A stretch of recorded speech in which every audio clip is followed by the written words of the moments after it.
నమస్కారం. ఈనాటి మన ఆసక్తికరమైన చారిత్రక విశ్లేషణకు స్వాగతం. ఈరోజు మనం నేరుగా ఒక పెద్ద చారిత్రక రహస్యంలోకి వెళ్లబోతున్నాం. ఒక నగరం ఎలా పుట్టింది, దాని నిర్మాణాలు ఎలా జరిగాయి, పాలకుల తలరాతలు ఎలా మారాయి అనేది తెలుసుకోవటం నిజంగా ఒక థ్రిల్లింగ్ అనుభవం. సరే, ఇక ఆలస్యం చేయకుండా ఒక మహాసామ్రాజ్యం ఎలా ఉద్భవించిందో, ఎలా రూపాంతరం చెందిందో మనం కలిసి అన్వేషిద్దాం. హైదరాబాద్లో చార్మినారునెవరూ నిర్మించారు? బహుశా ఈ ప్రశ్న మీరు చాలాసార్లు వినే ఉంటారు కదా. పోటీ పరీక్షల్లో కూడా తరచుగా కనిపిస్తూ ఉంటుంది. కానీ నిజం చెప్పాలంటే ఈ చిన్న ప్రశ్న ఒక పురాణ నగరం యొక్క లోతైన విస్తారమైన చరిత్రను తెలుసుకోవడానికి ఒక మాస్టర్ కీ లాంటిది. అవును, ఈ ఒక్క సరళమైన ప్రశ్నతోనే మనం హైదరాబాద్ నగరపు అసలు మూలాల్లోకి ప్రవేశించబోతున్నాం. మొదటి భాగం చార్మినార్ రహస్యం. 16వ శతాబ్దపు అద్భుతం యొక్క మూలాలను ఛేదించడం. ఇంతకీ ఆ ప్రశ్నకి సమాధానమేంటంటే, గోల్కొండను పాలించిన 5వ సుల్తాన్ మహమ్మద్ కులీ కుతుబ్ షా. ఆయన 1590-91 సమయంలో దీన్ని నిర్మించారు. ఒక్కసారి చార్మినార్ నిర్మాణంలో ఉన్న ఆ అద్భుతమైన సాంకేతికతను ఊహించుకోండి. ప్రధాన కూడలిలో ఏకంగా 36 అడుగుల భారీ తోరణాలు, అలాగే 3 బాల్కనీలతో 160 అడుగుల ఎత్తైన మినార్లు. అయితే ఇక్కడొక మైండ్ బ్లోయింగ్ ఫ్యాక్ట్ ఏంటంటే, ఇది భౌగోళిక దిశల ప్రకారం కాకుండా సరిగ్గా 10 డిగ్రీలు మక్కా వైపుకు వంపు తిరిగి ఉంటుంది. పైన గారతో చేసిన డిజైన్లు కుతుబ్షాహీ వంశస్థుల షియా మత విశ్వాసాలను చాలా స్పష్టంగా చూపిస్తాయి. ఒక కట్టడం తన పాలకుల ఐడెంటిటీని ఎంత పర్ఫెక్ట్గా రిఫ్లెక్ట్ చేస్తుందో కదా. ఇక రెండవ భాగం గార్డెన్ సిటీ రూపకల్పన. అభేద్యమైన కోట నుండి బహిరంగ స్వర్గానికి మారడం. అసలంత పటిష్టమైన కోటను వదిలిపెట్టి ఒక కొత్త నగరాన్ని ఎందుకు నిర్మించాల్సి వచ్చింది? ఒకసారిటు చూడండి. గోల్కొండ కోట శత్రువులకు అభేద్యంగా ఉన్నమాట వాస్తవమే. కాని లోపల విపరీతమైన జనాభా రద్దీ, దానికి తోడు నీటి కొరత పెద్ద సమస్యగా మారాయి. అందుకే దానికి పూర్తి భిన్నంగా మూసీ నది ఒడ్డున విశాలంగా బోలెడంత నీటి వసతియున్న కొత్త నగరాన్ని ప్లాన్ చేశారు. పచ్చని ఉద్యానవనాలతో నిండి ఉండటం వల్లే దీనికి బాగ్నగర్ అంటే గార్డెన్ సిటీ అనే ముద్దుపేరు కూడా వచ్చింది. ఒక ఇరుకైన కోట నుండి స్వర్గంలాంటి నగరానికి మారడమంటే మాటలు కాదు. అసలు ఈ నగరాన్ని ఎలా డిజైన్ చేశారో తెలుసా? ఇదొక భారీ పజిల్ లాంటిది.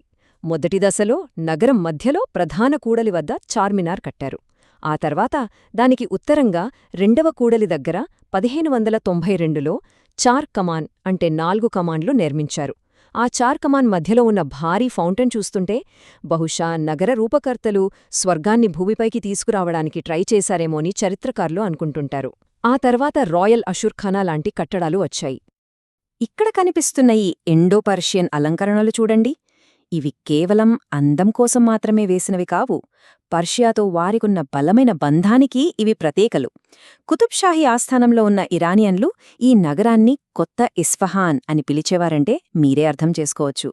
ముఖ్యంగా ఆ రాయల్ అషుర్ఖానాలోని ఎనామిల్ టైల్స్ పర్షియన్ స్టైల్ను అద్భుతంగా రిఫ్లెక్ట్ చేస్తాయి. ఇప్పుడు మూడవ భాగం నిజాంలా ఉత్థానం. సామ్రాజ్యాలు మరియు అధికారాల మారుతున్న ఆటోపోట్లు. దక్కన్ ప్రాంతంలో ఉన్న అపారమైన సంపద, ముఖ్యంగా ఇక్కడి వజ్రాల గనులు కొత్త రాజులను ఆకర్షించకుండా ఎలా ఉంటాయి చెప్పండి? ఈ టైంలైన్ గమనిస్తే అధికార మార్పిడి ఎంత వేగంగా జరిగిందో మనకు అర్థమవుతుంది. సుమారు 2 శతాబ్దాల పాటు దక్కన్ ప్రాంతాన్ని కుతుబ్షాహీలు పాలించారు. కానీ 1687లో మొఘల్ చక్రవర్తి ఔరంగజేబ్ దీన్ని ఆక్రమించాడు. మళ్లీ సీన్ కట్ చేస్తే 1724లో మొఘల్ గవర్నర్ ఆసఫ్జా స్వతంత్రం ప్రకటించుకొని నిజాంల పాలనకు పునాది వేశారు. అప్పట్లో మరాఠాల దాడుల ముప్పు ఎక్కువగా ఉండటంతో ఈ కొత్త నిజాంలు తమ రాజధానిని ఔరంగాబాద్ నుండి తిరిగి సేఫ్గా ఉన్న హైదరాబాదుకు మార్చుకోవాల్సి వచ్చింది. 4వ భాగం మనుగడ మరియు ఆధునికీకరణ. 19వ శతాబ్దపు క్లిష్ట పరిస్థితులను ఎదుర్కోవడం. బ్రిటీష్ ఆధిపత్యం పెరిగిపోతున్న ఆ రోజుల్లో హైదరాబాద్ స్వతంత్రంగా నిలబడటమనేది అంత ఈజీ టాస్క్ కాదు. ఆ టెన్షన్ వాతావరణంలో హైదరాబాద్ మనుగడ సాగించడానికి ఒకే ఒక్కరు కారణం. ఆయనే దివాన్ సాలార్ జంగ్. 1857 సిపాయిల తిరుగుబాటుతో దేశమంతా అల్లకల్లోలంగా ఉన్నా ఇక్కడ మాత్రం ఆయన చాలా కూల్గా సిచ్యువేషన్ హ్యాండిల్ చేశారు.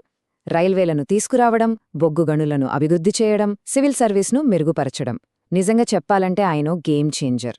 ఈ చిత్రంలో కనిపిస్తున్నది ఆనాటి సంస్కృతికి ఒక రియల్ ఎగ్జాంపుల్. 19వ శతాబ్దం హైదరాబాద్ అంటే కేవలం రాజకీయాలే కాదు సుమా. ఇదొక స్వర్ణయుగం.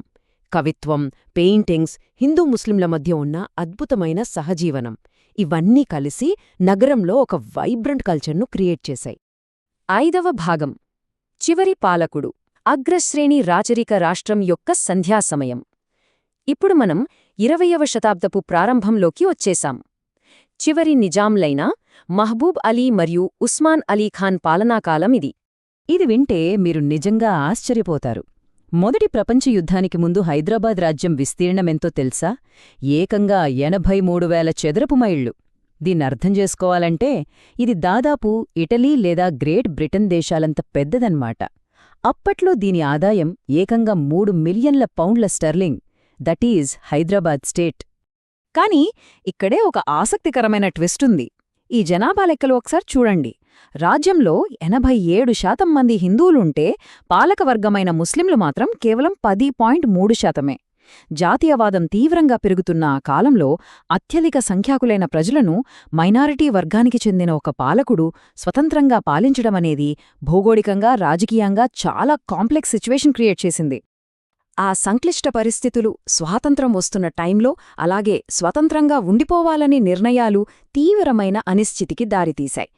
చివరకు సెప్టెంబర్ 1948లో భారత సైన్యం పోలీస్ యాక్షన్ చేపట్టడం, ఆ తర్వాత నవంబర్ 24, 1949న నిజాం అధికారికంగా భారత యూనియన్లో విలీనపత్రంపై సంతకం చేయడంతో ఈ సుదీర్ఘ సామ్రాజ్య చరిత్రకు ఒక ముగింపు పడింది. చార్మినార్తో మొదలైన మన ప్రయాణం ఒక మహానగరం యొక్క ఎత్తుపల్లాలను దాటుకుంటూ ఇక్కడిదాకా వచ్చింది. ఇప్పుడు ఫైనల్గా ఒకసారి ఆలోచిద్దాం. అసలు ఒక నగర నిర్మాణం దాని భవిష్యత్తును డిసైడ్ చేస్తుందా, లేక కేవలం దాన్ని కట్టిన వాళ్ల ఆశయాలను మాత్రమే రిఫ్లెక్ట్ చేస్తుందా?